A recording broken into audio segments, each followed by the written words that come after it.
ഞാൻ എയർഫോഴ്സ് ജോലി ഉണ്ടായിരുന്നു. ഏവിയേഷൻ ഇൻസ്ട്രുമെന്റേഷൻ ആണ്. ബാബു സാറും ഞാനൊക്കെ എയർഫോഴ്സിലായിരുന്നു. ബാബു സാർ റേഡിയോ ആയത് RT കമ്മ്യൂണിക്കേഷൻ എന്ന് പറയും, അറിയില്ലേ? നമുക്ക് അറിയാലോ, ടെലിഫോൺ എക്യുപ്മെന്റ്സും വയർലെസ്സും അങ്ങനെയുള്ള കാര്യങ്ങൾ നോക്കുന്ന ഡിപ്പാർട്ട്മെന്റ് സാർ.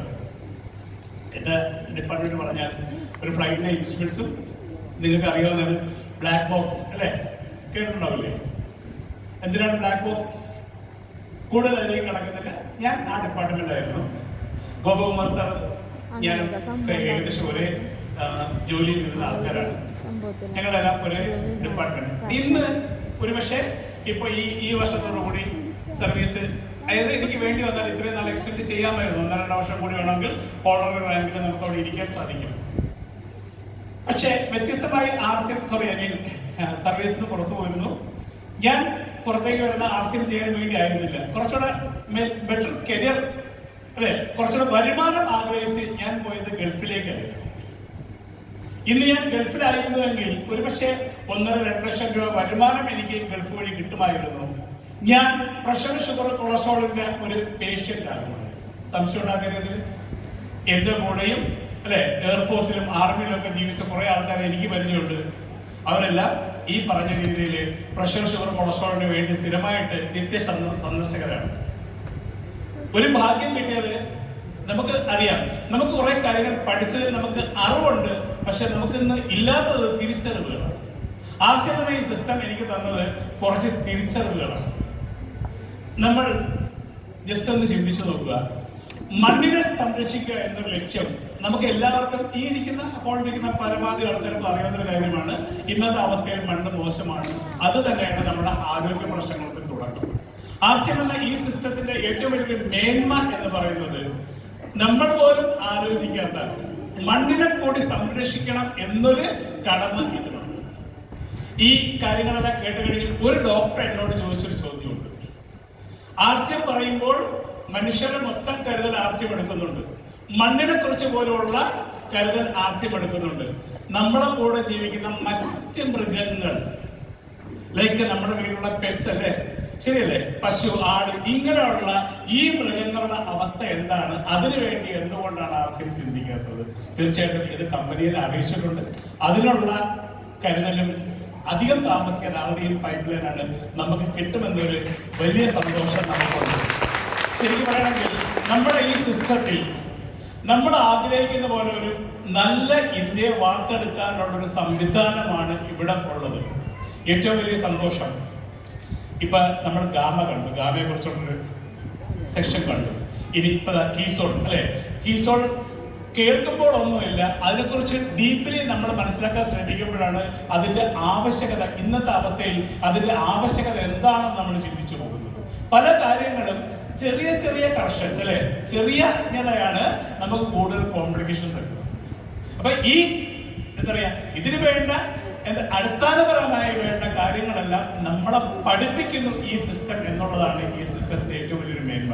വെറുതെ നിങ്ങളോടൊരു പ്രൊഡക്റ്റ് യൂസ് ചെയ്യാനല്ല, അത് എന്താണെന്ന് കൂടി നമുക്ക് പറഞ്ഞു.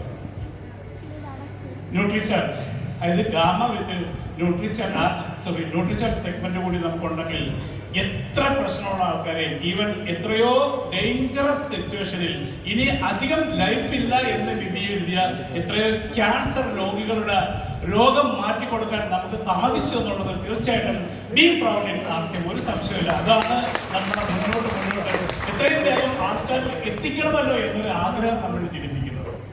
എന്നാൽ നമ്മുടെ ബാക്ക്ഗ്രൗണ്ട്, ഞാൻ എന്തായിരുന്നു എന്ന് അറിയാവുന്നത് കൊണ്ട് തന്നെ ഞാൻ പറഞ്ഞാൽ സാധാരണക്കാരൻ ഇത് ഉൾക്കൊള്ളുന്നില്ല എന്നൊരു ഗ്യാപ്പ് നമുക്കുണ്ട്, അല്ലെ? അതാണ് നമ്മുടെ ഏറ്റവും വലിയ പ്രശ്നം. അത് അതിജീവിക്കാൻ നമുക്ക് എന്നാണോ സാധിക്കുന്നത് അപ്പോഴാണ് നമ്മൾ വിജയിക്കുന്നത്. തീർച്ചയായിട്ടും നമ്മുടെ ശ്രമം നടന്നുകൊണ്ടേയിരിക്കണം. ഇന്ന് നിങ്ങൾ തീരുമാനമെടുത്തു അടൂരിൽ നടക്കുന്ന ഈ ഹാളിൽ വരാൻ നമുക്ക് സാധിച്ചു. അതിൽ തീർച്ചയായിട്ടും നിങ്ങൾ ഓരോരുത്തർക്കും എന്റെ കൺഗ്രാജുലേഷൻസ് ഞാൻ നിങ്ങളെ അറിയിക്കുകയാണ്. കാരണം നിങ്ങളുടെ ശരിയായ തീരുമാനങ്ങളാണ് നിങ്ങളെ മുന്നോട്ട് നയിച്ചുകൊണ്ടിരിക്കുന്നത്. വർഷങ്ങൾക്ക് മുമ്പ് ഈ ഹോള് ഞാൻ വന്ന് കണ്ടു.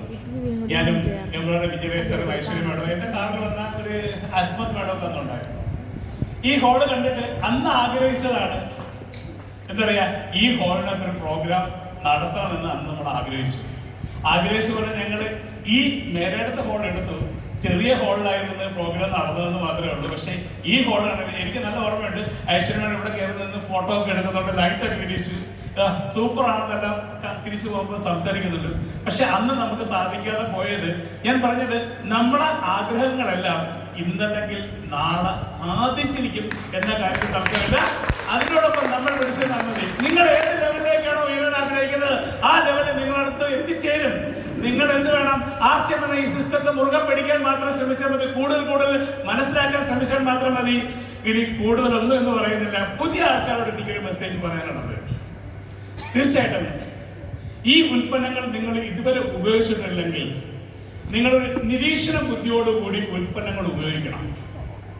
ഉപയോഗിക്കുമ്പോൾ സിമ്പിളായിട്ട് പറഞ്ഞാൽ ചായപ്പൊടി, കട്ടൻ ചായ കുടിച്ചു നോക്കുക, പഞ്ചസാര ചേർക്കാതെ നിങ്ങളുടെ വീട്ടിൽ ഇരിക്കുന്ന ചായപ്പൊടി, ഈ ചായപ്പൊടി, വ്യക്തമായിട്ട് നിങ്ങൾക്ക് ഉത്തരം കിട്ടി തുടങ്ങും.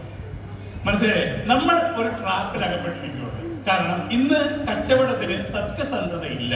എന്നാൽ ആർസിഎമ്മിന്റെ ഏറ്റവും വലിയൊരു മേന്മ എന്ന് പറയുന്നത് ആർസിഎമ്മിൽ ഒരു സത്യസന്ധത ഉണ്ട്. ഇത് പറഞ്ഞാൽ നാട്ടുകാർ പെട്ടെന്ന് അംഗീകരിക്കത്തില്ല.